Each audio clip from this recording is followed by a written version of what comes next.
Quelle grâce incomparable,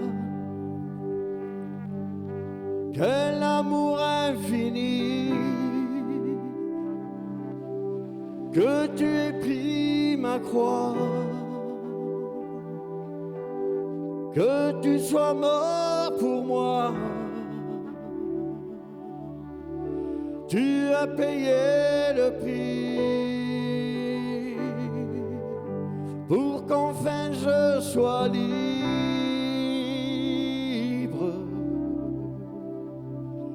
Oh, Jésus, je te chante pour ce que tu as fait.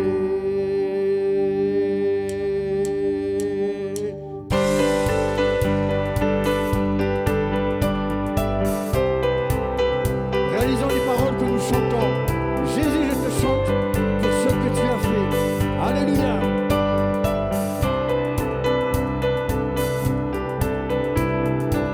Tu brises le pouvoir du mal de la mort, qui aime d'un amour si puissant, si fort.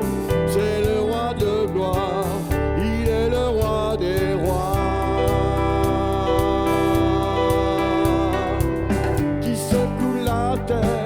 Par un saint tonnerre qui nous émerveille par tant de mystères.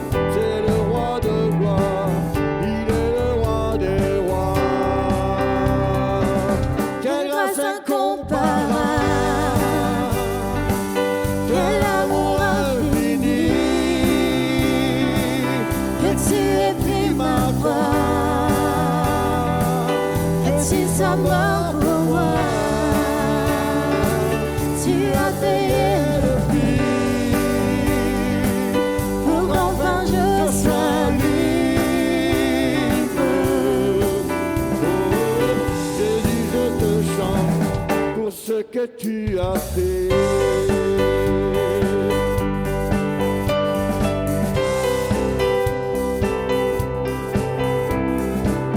Qui ramène la paix dans la confusion, change en fils et en fille, c'est le roi de gloire, il est le roi des rois.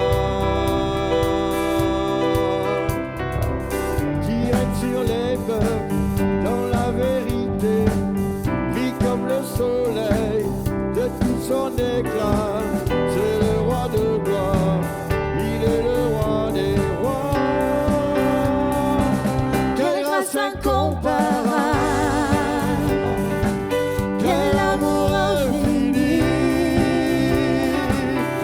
tu aies pris ma croix, que tu sois mort pour moi. Tu as payé le prix pour qu'enfin je sois libre. Oh, Jésus, je te chante pour ce que tu as fait. Digne est l'agneau sacrifié, alléluia. Il est digne d'être adoré. Alléluia, nous lui rendons culte d'adoration ce matin. Alléluia, digne. Digne est l'agneau sacrifié. Digne est le roi vainqueur sur la mort. Digne est l'agneau sacrifié. Digne est le roi vainqueur sur la mort. L'agneau sacrifié. Digne est le roi vainqueur sur la mort. Digne est l'agneau sacrifié. Digne, digne, digne, quelle grâce incomparable, quel amour infini, que tu aies pris ma croix, que tu sois mort pour moi. Tu as payé le prix pour qu'enfin je sois libre. Oh, Jésus, je te chante pour ce que tu as fait.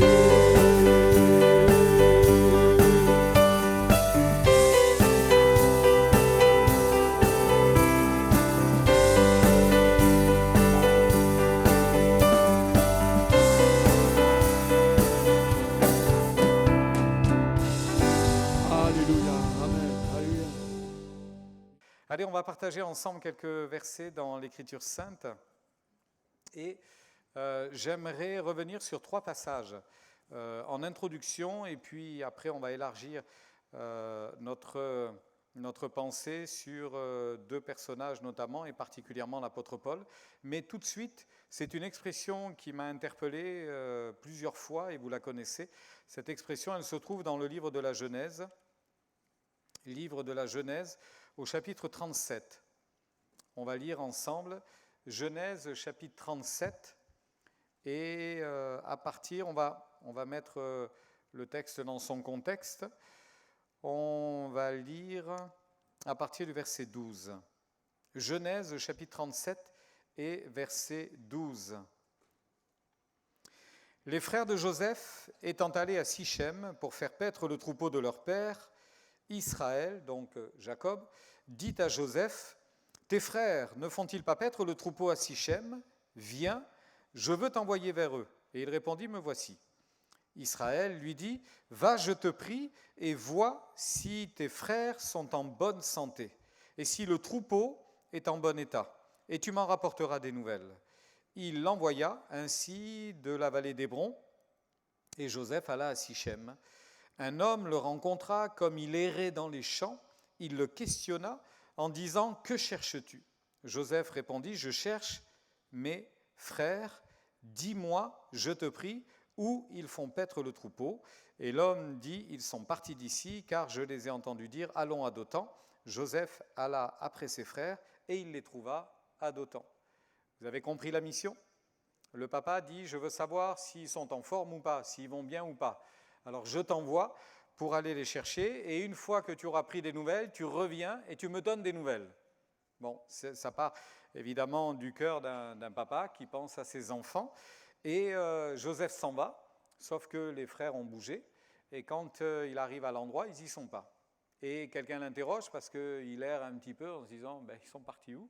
Et la réponse, elle est toute simple, « Mais qu'est-ce que tu fais ? Tu cherches quoi ?» Et il dit, « Je cherche mes frères. » Retenons cette phrase, « Je cherche mes frères. » On va aller dans le deuxième livre de Samuel, au chapitre 9 et au verset 1er. Deuxième livre de Samuel, chapitre 9, verset 1er, et nous nous arrêterons un tantinet sur David. 2 Samuel, chapitre 9, verset 1er. David dit, « Reste-t-il encore quelqu'un de la maison de Saül pour que je lui fasse du bien à cause de Jonathan ?» Il y avait un serviteur de la maison de Saül, nommé Tsiba, que l'on fit venir auprès de David. Le roi lui dit, « Es-tu Tsiba ?» Il répondit, « Ton serviteur. » Le roi dit, « N'y a-t-il plus personne de la maison de Saül pour que j'use envers lui de la bonté de Dieu ?» Et Tsiba répondit au roi, « Il y a encore un fils de Jonathan, perclus des pieds. » Le roi lui dit, « Où est-il » Et Tsiba répondit au roi, « Il est dans la maison de Makir, fils d'Amniel, à Lodbar. » Le roi David l'envoya chercher dans la maison de Makir, et Méphibosheth, fils de Jonathan, fils de Saül, vint auprès de David, tomba sur sa face et se prosterna. David dit, « Méphibosheth » Il répondit, « Voici ton serviteur. » David lui dit, « Ne crains point, car je veux te faire du bien à cause de Jonathan ton père. Je te rendrai toutes les terres de Saül ton père, et tu mangeras toujours à ma table. » Et il se prosterna et dit, « Qu'est ton serviteur pour que tu regardes un chien mort tel que moi ?» Le roi appela Tsiba, serviteur de Saül, et il lui dit, « Je donne au fils de ton maître tout ce qui appartenait à Saül et à toute sa maison. Tu cultiveras pour lui les terres, toi et tes fils et tes serviteurs, et tu feras les récoltes, afin que le fils de ton maître ait du pain à manger. Et Méphibosheth, fils de ton maître, mangera toujours à ma table. » Or Tsiba avait 15 fils et 20 serviteurs, et il dit au roi, « Ton serviteur fera tout ce que le roi, mon seigneur, ordonne à son serviteur. » Et Méphibosheth mangea à la table de David comme l'un des fils du roi. Amen. On va aller un peu plus loin dans le livre des Actes, enfin. Livre des Actes des Apôtres, chapitre 17. livre des Actes, chapitre 17, et à partir du verset 1er. Paul et Silas passèrent par Amphipolis et Apollonie, et ils arrivèrent à Thessalonique, où les Juifs avaient une synagogue. Paul y entra selon sa coutume pendant 3 sabbats. Il discuta avec eux d'après les Écritures, expliquant et établissant que le Christ devait souffrir et ressusciter des morts. Et Jésus, que je vous annonce, disait-il, c'est lui qui est le Christ. Quelques-uns d'entre eux furent persuadés et se joignirent à Paul et à Silas, ainsi qu'une grande multitude de Grecs craignant Dieu et beaucoup de femmes de qualité. Mais les Juifs, jaloux, prirent avec eux quelques méchants hommes de la populace, provoquèrent des attroupements et répandirent l'agitation dans la ville. Ils se portèrent à la maison de Jason et ils cherchèrent Paul et Silas pour les amener vers le peuple. Ne les ayant pas trouvés, ils traînèrent Jason et quelques frères devant les magistrats de la ville en criant « Ces gens qui ont bouleversé le monde sont aussi venus ici et Jason les a reçus. Ils agissent tous contre les édits de César, disant qu'il y a un autre roi, Jésus. » Par ces paroles, ils émurent la foule et les magistrats qui ne laissèrent aller Jason et les autres qu'après avoir obtenu d'eux une caution. Aussitôt, les frères firent partir de nuit Paul et Silas pour Bérée. Amen. On va s'arrêter sur les réactions, le caractère de David. On pourrait parler de Joseph, évidemment, de David et de Paul. C'est pour ça que j'ai choisi ces 3 textes différents. On ne va pas dire grand-chose sur Joseph parce que vous connaissez, pour la plupart, l'histoire de Joseph. Et vous savez qu'après tout ce que les frères de Joseph ont pensé et ont fait contre Joseph, que Joseph obéisse à son papa pour aller prendre des nouvelles de ses frères et s'inquiète de ses frères quand on lui pose la question « Je cherche mes frères », il fallait vraiment que son cœur soit rempli d'amour quand on sait tout le contexte. Mais je m'arrête à David. Vous avez vu la réaction de David. Existe-t-il encore, reste-t-il encore quelqu'un de la maison de Saül pour que je lui fasse du bien ? Quelle sera, à votre avis, la plus grande qualité de David ? Vous savez que David a commencé lorsque Dieu l'a interpellé. Il est parti rejoindre ses frères pour leur apporter de la nourriture. Il y a le combat contre Goliath. Et là, il se révèle un géant de la foi. Parce que quand le géant philistin s'avance vers lui, lui va répondre au géant, « Tu viens contre moi avec des lances, avec une épée. Moi, je viens au nom de l'Éternel des armées que tu as insulté. » Et ce jour-là, Goliath va être vaincu, les Philistins vont être en déroute, la victoire va être totale. Ça ne va pas faire de David un roi, assurément, puisque le roi Saül, il est sur le trône et il compte bien y rester, mais on comprend que David avait cette dimension spirituelle. Alors, qu'est-ce qui a fait, quelle sera la plus grande qualité de David ? Sa jeunesse, plus tard Saül va l'embaucher, sa soumission, est-ce que c'est sa bravoure ? Est-ce que c'est sa foi ? Est-ce que c'est son zèle ? Est-ce que c'est son honnêteté ? C'est difficile de choisir entre tout ça. Hein ? S'il fallait résumer, c'est ce qu'il est dit dans le premier livre de Samuel, au chapitre 13 et au verset 14. Et le prophète Samuel va s'adresser au roi Saül qui s'est écarté du plan de Dieu. Et Saül va entendre ceci, « L'Éternel s'est choisi un homme, sous-entendu un autre homme que toi. L'Éternel s'est choisi un homme selon son cœur. » Et s'il faut retenir tout ce que David fera, sa part, la source, c'est ce qu'il y a dans son cœur. Et si on y regarde bien, David sera un homme selon le cœur de Dieu, et puis tout ce qui suivra en sera le témoignage. Ça ne veut pas dire qu'il était parfait, on sait qu'il y a eu des erreurs magistrales, inimaginables, folles, notamment avec Bathsheba, la mort de ce soldat Uri, etc. On sait très bien que, comme le dénombrement, il a fait des erreurs, il a fait plein d'erreurs, mais c'était un homme selon le cœur de Dieu. Ce qui prime ce matin pour chacun d'entre nous, ce n'est pas simplement de regarder à nos qualités, parce qu'on en a tous, certainement, Et beaucoup pourraient vanter vos qualités en disant il est gentil, il est disponible, il est serviable, il est intelligent, il est spirituel, il est sage, il est tout ce que vous voulez. Le plus important, c'est est-ce un homme, une femme selon le cœur de Dieu. Ça veut dire que ça nourrit, ça entretient une relation avec Dieu, bien évidemment, et que derrière cela, il va y avoir des réactions. Pourquoi David, alors qu'il est maintenant sur le trône, alors que finalement, on se rend compte que Saül lui a mené la vie dure. Hein. Saül lui a vraiment mené la vie dure. Il a voulu le tuer plusieurs fois.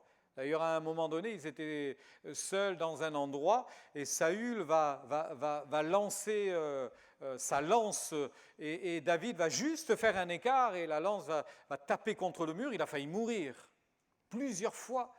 Et d'ailleurs, David va le reprocher à David. À un moment donné, il va lui adresser la parole en lui disant « Mais qu'est-ce que je t'ai fait ? Qu'est-ce que je t'ai fait ?» Donc on voit que David, c'est un gentil, mais ça ne suffit pas d'être gentil. Il faut encore avoir les capacités certainement d'aller au-delà. Et David, avec le temps, quand il deviendra roi, c'est souvent quand on prend du grade et du galon que les choses changent quelquefois dans la tête, mais David ne veut pas entretenir un sentiment de colère ou d'animosité contre Saül, même si Saül est mort, si son ami, le fils de Saül, Jonathan, est mort également, il ne veut surtout pas nourrir un sentiment de vengeance ou de colère en disant peut-être qu'un jour les enfants, les petits-enfants vont se retourner contre moi, donc on élimine tout le monde. C'est comme ça que ça se passe hein, dans les, on va dire dans les endroits où il y a une prise de pouvoir autoritaire, c'est souvent comme ça que ça se passe. Hein. On élimine tous les adversaires et on va large, hein. On élimine tout le monde. David, à un moment donné, une fois qu'il est bien installé sur le trône, il dit « Existe-t-il quelqu'un de la maison de David ? Je veux lui faire du bien. » Humainement parlant, c'est un non-sens. Au mieux, laisse-le tranquille, t'en occupe pas, il a que ce qu'il mérite, mais non, lui, il veut lui faire du bien. Et il apprend, donc il reste ce fameux Méphibosheth. Quand on connaît l'histoire de Méphibosheth, il nous est dit qu'à la mort de son père et de son grand-père, de Jonathan et Saül, la nourrice qui s'occupait de cet enfant, il n'avait que quelques années, a été saisie d'une peur terrible et elle va prendre l'enfant et elle va s'enfuir. Et malheureusement, dans sa fuite, elle va trébucher, elle va tomber et suffisamment violemment pour que l'enfant reste perclus des pieds. Donc il est devenu infirme, il ne l'était pas à la naissance. La mort de son père et de son grand-père ont quasiment provoqué cette infirmité parce que c'est dans la fuite que... Et non seulement ils ont fui, mais où est-ce qu'ils ont fui ? Eh bien, ils sont partis se réfugier à l'étranger. Et on voit finalement un David qui ne veut pas laisser croire aux autres que la vengeance est normale. Il y a beaucoup de gens qui pensent que se venger, c'est normal. On m'a fait du tort, ben je me venge, et puis comme ça, on met les comptes à zéro. Mais ça ne se passe pas comme ça. Quand on est chrétien, ça ne peut pas se passer comme ça. Et lui, il veut que la norme soit non pas la vengeance, mais la miséricorde. Est-ce que c'est quelque chose qui nous parle, ça ? Que la norme dans notre vie soit la miséricorde. La miséricorde. La miséricorde et la compassion. Et il veut lui faire du bien. Il n'avait aucune obligation de faire cela, entendez bien. Hein ? Aucune obligation, c'est juste une intention. Et il y a souvent des choses, on ne les fera jamais par obligation, juste par intention. C'est parce que j'ai envie de le faire. On n'est pas obligé. Tu ne seras pas obligé. Mais Dieu peut t'inspirer. Et si tu es un homme, une femme selon le cœur de Dieu, tu vas avoir cette intention. J'ai envie de lui faire du bien. Et voilà comment il va aller récupérer ce Méphibosheth. J'aime autant vous dire que quand on a fait venir le fameux Tsiba et ensuite Méphibosheth, ils ne devaient pas être tranquilles tous les deux. Hein.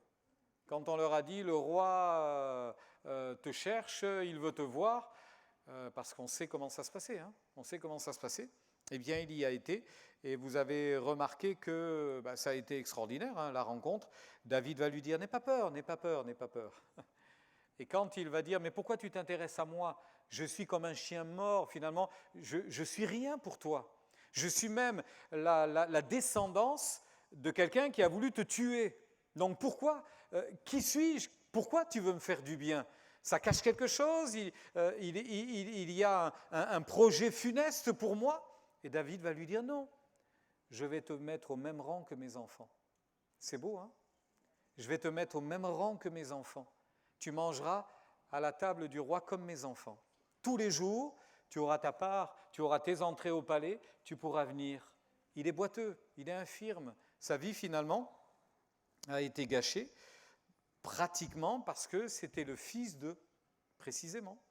S'il n'avait pas été le fils d'eux, on ne se serait pas échappé en courant, il n'aurait pas trébuché, il n'aurait pas eu cette infirmité, évidemment, mais ça s'est fait comme ça. Et David va lui dire, écoute, ma norme à moi, c'est que je veux te faire du bien. Frères et sœurs, on a l'impression que David cherche quelqu'un à bénir. Si on se lève tous les matins en disant, Seigneur, je voudrais bénir quelqu'un aujourd'hui, ce serait pas mal, hein? Si on se levait tous les matins en se disant, qui vais-je pouvoir bénir aujourd'hui, ce matin? Ça peut être quelqu'un qu'on ne connaît pas, qu'on va croiser par juste un sourire ou un mot gentil, ou tout simplement, on va aider quelqu'un qui a un besoin particulier, que sais-je. Ça peut être de tellement de façons différentes, mais la réalité, c'est que Méphibosheth sort de l'ombre et de la misère. Lui qui était exilé, lui qui était finalement réfugié à l'étranger, on va lui rendre toutes les terres, il devient riche. Il n'avait rien, hein. Il devient riche, on va lui rendre les terres, et comme évidemment il ne va pas pouvoir s'en occuper, c'est le serviteur de son père et de son grand-père qui va devenir son employé avec toute sa maison. Donc là, il a une armée de serviteurs qui vont mettre en ordre les champs, vont faire travailler les produits de la terre, etc. Bref, il devient nanti, extraordinaire. Tout ça parce qu'un homme, David, un homme selon le cœur de Dieu, a dit « je veux faire du bien à ce Méphibosheth ». Vous ne pouvez pas imaginer, je pense qu'on ne peut pas imaginer le bien que l'on peut apporter à quelqu'un. On ne peut pas l'imaginer, ça. Quelquefois, par contre, le mal, on sait où ça va, hein. Si on a décidé de faire du tort à quelqu'un, on sait que ça va lui faire du tort et on a plein de projets. Mais pour le bien, des fois, on va juste dire un mot, comme je le disais tout à l'heure, ou tendre une main, mais ça peut aller tellement loin dans le cœur de quelqu'un. Et je pense surtout aux non-croyants, et je pense également aux frères et sœurs qui passent par des moments difficiles, des moments d'épreuve. Je crois, frères et sœurs, que finalement, Méphibosheth a été restauré finalement par la volonté d'un homme qui lui-même était soumis au cœur de Dieu. C'est extraordinaire. Et je crois que l'Église, la famille déjà, la famille, je pense à Joseph, la famille, c'est déjà un sacré laboratoire pour les relations humaines, hein. Vous avez remarqué? Dans la famille, ça s'aiguise, le fer aiguise le fer, et puis on apprend, ça sert à ça. Dans la famille, dans les familles, on doit apprendre la communication. Ce n'est pas toujours inné, chez certains oui, chez d'autres non. Et puis on apprend à créer du lien, on apprend à entretenir ces liens. C'est terrible, vous en connaissez, j'en suis sûr. Des familles où les liens ont été brisés. C'est terrible, hein? Des frères et sœurs qui ne se parlent plus. Des familles non chrétiennes, des familles chrétiennes, c'est encore pire, mais des familles non chrétiennes, on ne se parle plus.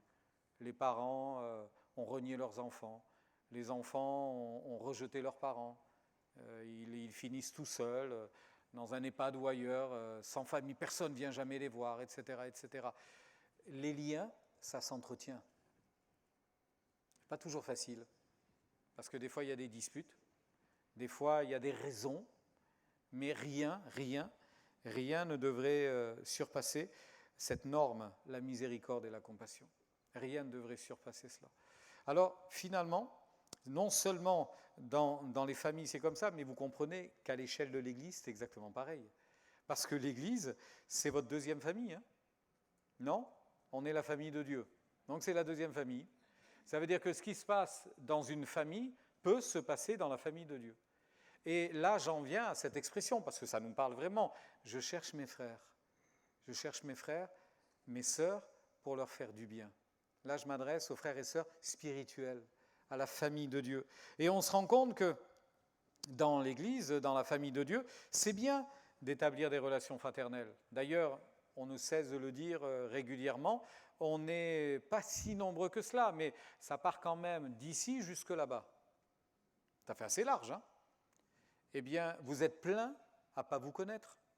Vous êtes plein à avoir encore réussi à établir des liens fraternels, parce qu'on ne se connaît pas, parce qu'on n'est pas au même endroit, parce qu'on part par une porte ou par une autre porte, enfin bref. Et pourtant, dans la famille de Dieu, c'est bien de se dire, mais je voudrais connaître mes frères et sœurs. J'ai besoin de connaître mes frères et sœurs. Ça va dans les deux sens, évidemment, ça va dans les deux sens. Si vous avez cette pensée-là, et que quelqu'un d'autre aura cette pensée-là aussi, à un moment donné, le lien va se faire, c'est une évidence.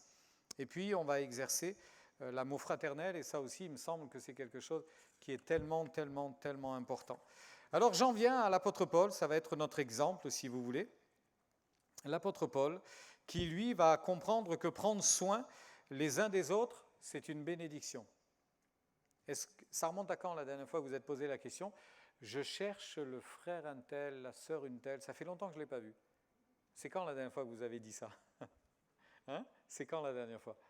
Donc je cherche mes frères, je veux savoir s'ils sont en bonne santé, je veux savoir comment tu vas. Est-ce que tu vas bien? Alors il y a des gens qui n'ont pas forcément envie de s'étaler, d'exprimer leur quotidien, etc. Et quand bien même vous vous approchez de quelqu'un, on n'est pas intrusif, mais que vous demandez à quelqu'un « Comment vas-tu? Est-ce que ça va ?» et que la personne vous dit « Oui, ça va », ça vous rassure. Et si la personne vous dit « Prie pour moi », on sait que ça ne va pas bien, on va le faire. Mais c'est rassurant pour la personne en question de savoir que d'autres vont prier pour elle et vont l'accompagner dans la prière et dans les batailles. C'est important cela, c'est important. D'ailleurs, franchement, on n'a pas besoin de savoir exactement c'est quoi le problème pour prier.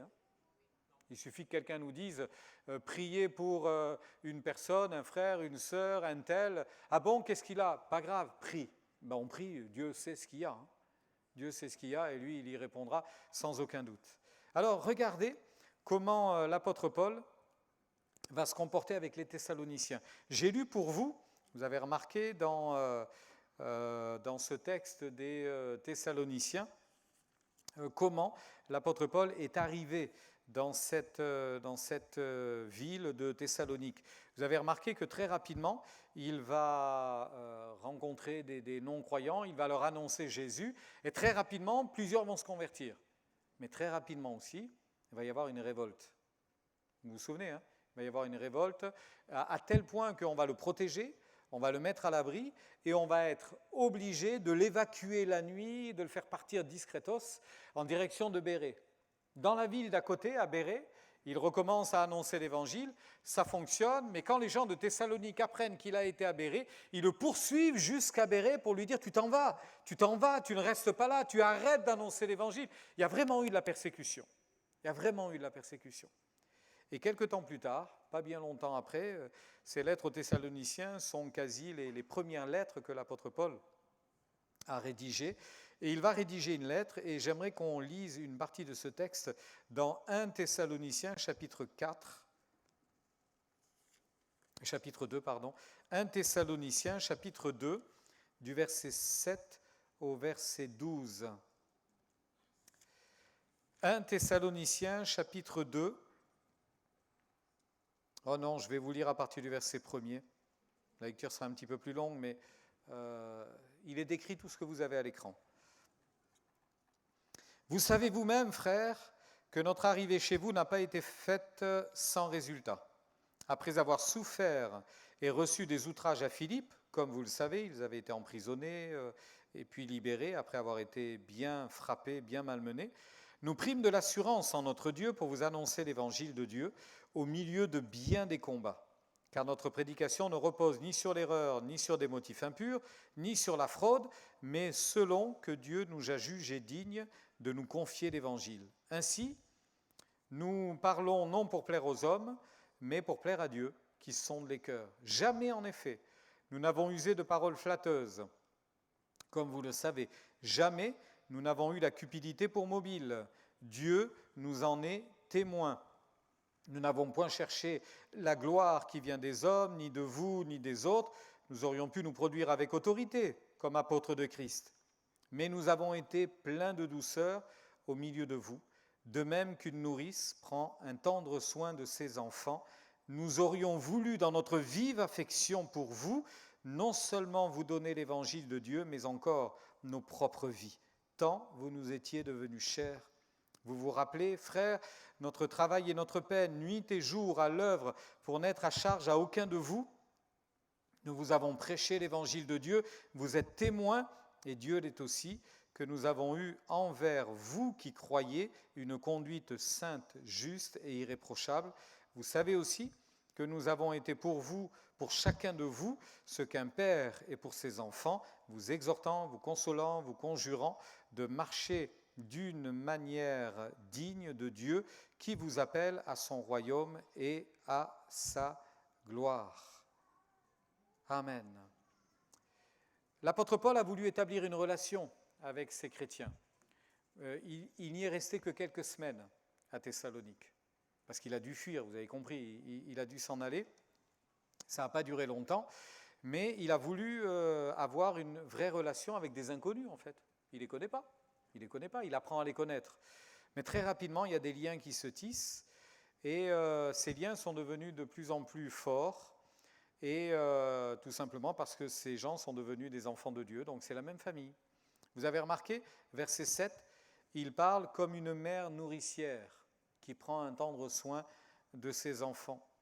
Un peu plus loin, verset 9, refusant d'être un fardeau, une charge.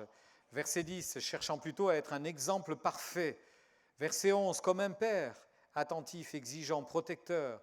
Verset 12, encourageant et cherchant à élever le niveau de ses croyants. Je veux vous enseigner des choses, je veux vous apprendre des choses. Finalement, pour avoir du résultat, en 3 semaines, il a dû se dépenser sans compter.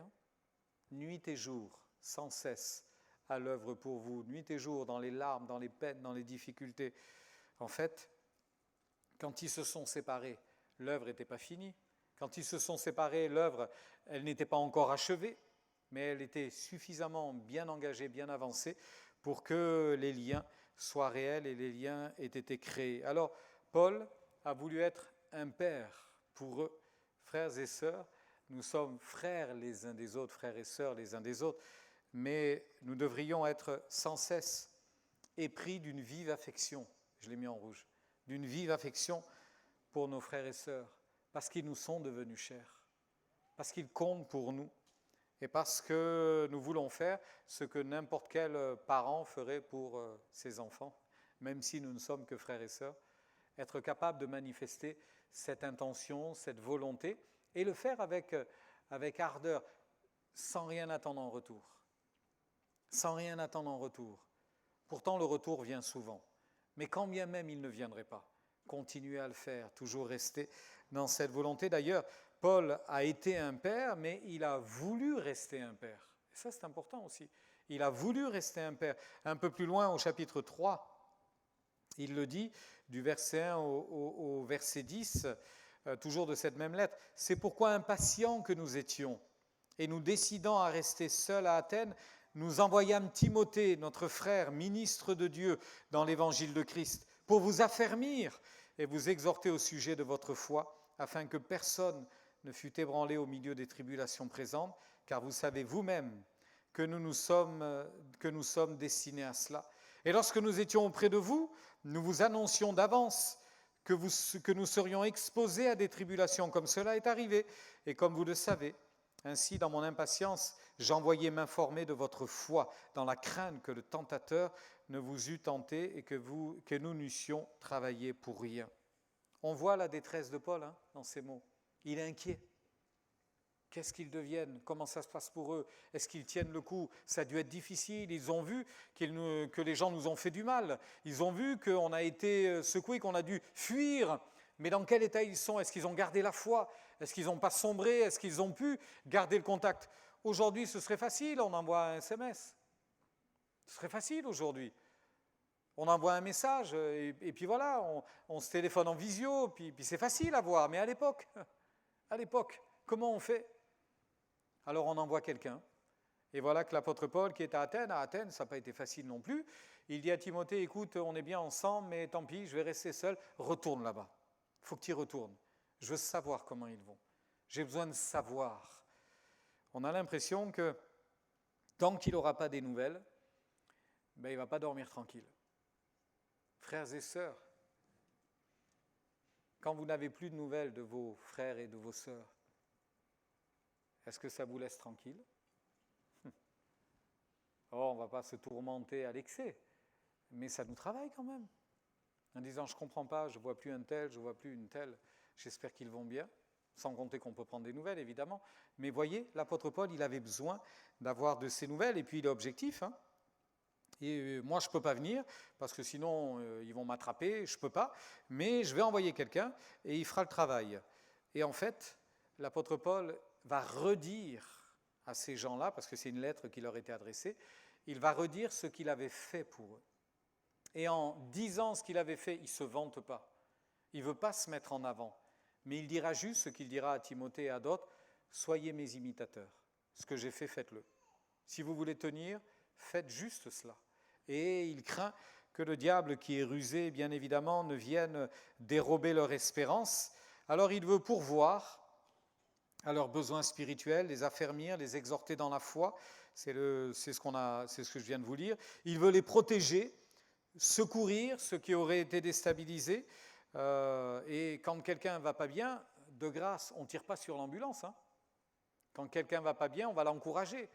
On ne va pas lui dire c'est de ta faute, c'est bien fait pour toi. Non, on va l'encourager quand quelqu'un ne va pas bien. Et c'est exactement ce que l'apôtre Paul est en train de faire. Et il veut qu'ils soient préservés, se battre pour s'assurer que leur foi est solide, parce que le diable essaiera par différents moyens de les séduire, de les endormir, de tout faire pour qu'ils s'éloignent de Dieu. Alors il faut qu'ils tiennent bon. Un peu plus loin, le texte continue. Timothée, récemment arrivé ici de chez vous, nous a donné de bonnes nouvelles de votre foi et de votre charité, et nous a dit que vous avez toujours de nous un bon souvenir, désirant nous voir comme nous désirons nous aussi vous voir. En conséquence, nous avons été consolés à votre sujet à cause de votre foi. Nuit et jour, nous le prions avec une extrême ardeur de nous permettre de vous voir et de compléter ce qui manque à votre foi. J'ai mis en rouge quelques pensées, quelques paroles intéressantes. Regardez-les. Il est quand même fait cette notion de vous affermir, vous exhorter. Nous sommes dans la crainte, nous avons été consolés. Vous demeurez fermes. Quelles actions de grâce nous apportons à Dieu nuit et jour, avec ardeur. Nous ne cesserons de chercher nos frères, de chercher nos sœurs, afin de leur faire du bien. Alors je voudrais que l'on retienne cela, s'il fallait retenir quelque chose, et ce sera ma conclusion, tout simplement retenir. Quoi donc? Eh bien que vous avez trouvé l'Église, et vous avez trouvé votre famille en trouvant l'Église. Vous qui êtes là depuis 50 ans, vous qui êtes là depuis 10 ans, vous qui êtes là depuis une semaine, vous avez trouvé l'Église, vous avez trouvé votre famille spirituelle. Vous avez trouvé des frères et des sœurs. Alors, vous pouvez raisonnablement dire, je cherche mes frères, je cherche mes sœurs. Où sont-ils? Où sont-elles? Nous nous devons de nous aimer, n'est-ce pas? C'est un devoir. Ce n'est pas une obligation, c'est un devoir. Il y a une nuance, ce n'est pas une obligation, c'est juste un devoir. Parce que, eh bien, on veut tisser des liens. On veut tisser des liens les uns avec les autres. Et on doit s'impliquer, évidemment, pour l'épanouissement spirituel de chacun. Je crois qu'on est là réunis tous ensemble pour se réjouir ensemble, se faire du bien ensemble, progresser ensemble, se supporter les uns des autres, mais ça signifie se porter aussi les uns des autres et regarder les autres comme étant au-dessus de vous-même, par exemple. Paul avait trouvé des frères et des sœurs, de nouveaux frères et sœurs, à Thessalonique, ce sont des nouveaux frères et sœurs, mais il a tout fait pour les garder. Eh bien, quand on trouve des frères et sœurs, on fait tout pour les garder. Quand on trouve une famille de Dieu, on fait tout pour la garder. Quand on trouve des frères et des sœurs, on fait tout pour les encourager, pour les fortifier, pour les soutenir, pour les accompagner. Et puis on est en souci, mais c'est un bon souci. Et puis on sait que Dieu agit, on sait que Dieu fait du bien. Reste-t-il encore quelqu'un? Je termine avec ça, les mots de David. Reste-t-il encore quelqu'un de la maison de Saül pour que je lui fasse du bien? Posez-vous la question, posons-nous la question ce matin, frères et sœurs. Reste-t-il encore quelqu'un à qui je n'ai pas encore fait du bien? Mais je suis sûr que vous allez répondre oui, forcément. Reste-t-il encore quelqu'un pour que j'aille lui faire du bien aujourd'hui, pour que j'aille lui faire du bien demain, pour que j'aille lui faire du bien dans l'avenir? Reste-t-il encore quelqu'un? Eh bien, je pense qu'on peut tous raisonnablement dire oui. et que Dieu nous accompagne, que Dieu nous aide, que Dieu nous permette de vivre cette dimension de l'Église aussi. Un témoignage, pour conclure, un témoignage personnel. Il y a très très longtemps, j'avais été invité au chevet d'un homme qui était en train de mourir. C'était un jeune homme de 32 ans, algérien, qui était en train de mourir. Et cet homme avait le sida, donc il allait mourir dans quelques temps, on ne savait pas quand. Mais on m'a appelé quasiment, il était à l'extrémité. Et on a parlé ensemble un jour, le jour où je l'ai vu, on a discuté une demi-heure, il était trop faible, il s'est endormi. Je suis revenu le voir 2 jours après, et on a pu discuter encore ensemble. Et puis, je suis revenu le voir le lendemain soir, il était en train de mourir. Il était presque comateux. Et je l'ai revu à nouveau le lendemain, donc tout ça s'est joué en une semaine, d'un mardi à un samedi. Je l'ai revu le samedi matin, on a parlé, échangé ensemble sur le ciel, sur l'éternité. Il avait rencontré Jésus. Quelques jours, il avait rencontré Jésus. Et le week-end est passé, je lui ai dit, écoute, dimanche, c'est une longue journée, je viendrai te voir lundi. Et on m'a prévenu dimanche dans l'après-midi, il s'était éteint, il était mort. Vous ne pouvez pas savoir, c'est la première fois que ça m'arrivait, à ce point-là, vous ne pouvez pas savoir ce que ça m'a fait. C'est drôle, hein? Un déchirement, mais comme si je venais de perdre mon frère avec qui j'ai grandi. C'est très curieux. On s'est connus 5 jours. Et encore, on s'est vu, si je mets tout bout à bout, 2h30, 3h. Mais qui crée des liens comme ça? C'est pas naturel, c'est pas humain. Qui peut permettre cela? Et quand j'ai entendu son décès, mais j'ai pleuré, et je me suis dit, mais comment ça se fait que je réagis comme ça? Et puis évidemment, j'ai réfléchi à cela, et je suis revenu à ce texte de l'Écriture, je cherche mes frères. En fait, c'est juste que j'avais perdu un frère, vraiment un frère. Frère dans la foi, mais un frère. Donc vous voyez, on est frères et sœurs. Ça crée du lien, ça crée des liens indéfectibles, ça crée des liens forts. Et tout ceci, j'ai envie de dire grâce à Dieu et gloire à Dieu, eh bien ça peut s'entretenir. Amen.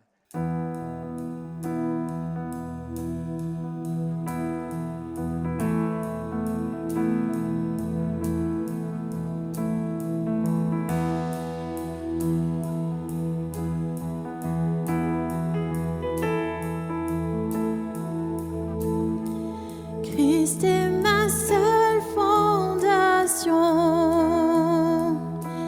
le rocher de ma vie, quand tout autour de moi est détruit. En lui est mon appui, j'ai mis ma foi en Jésus. Il ne m'abandonne pas, sa parole est solide et sûre. Il ne me laissera jamais. J'ai sa joie.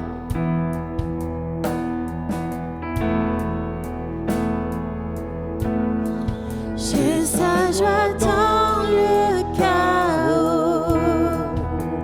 J'ai sa paix qui me soutient. Je peux déposer mon fardeau, car il me tient dans sa main. J'ai bâti ma vie sur Jésus. Il ne m'abandonne pas, sa parole est solide et sûre. Il ne me laissera jamais.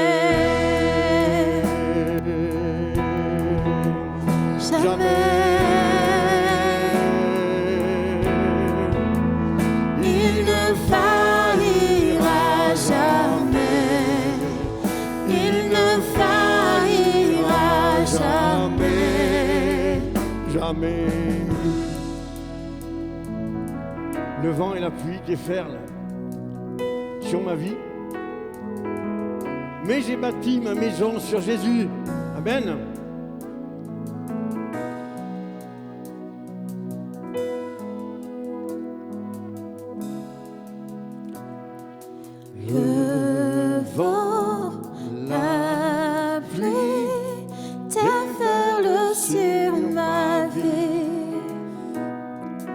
Mais j'ai bâti ma maison sur Jésus-Christ. Levant la pluie, levant la pluie, déferle sur ma vie.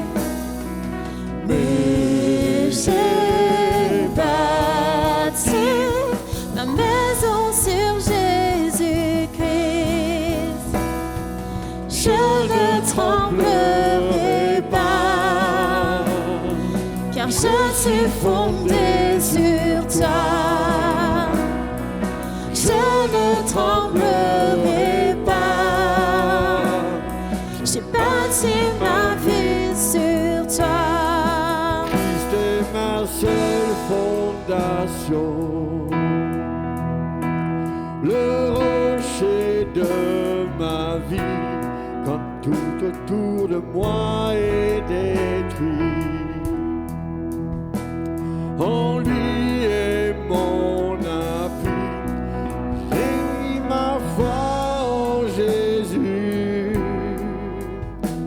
Il ne m'abandonne pas, sa parole est solide et sûre.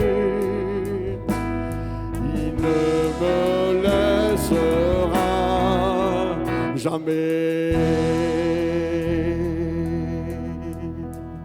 Jamais, il ne faillira jamais, il ne faillira jamais, jamais.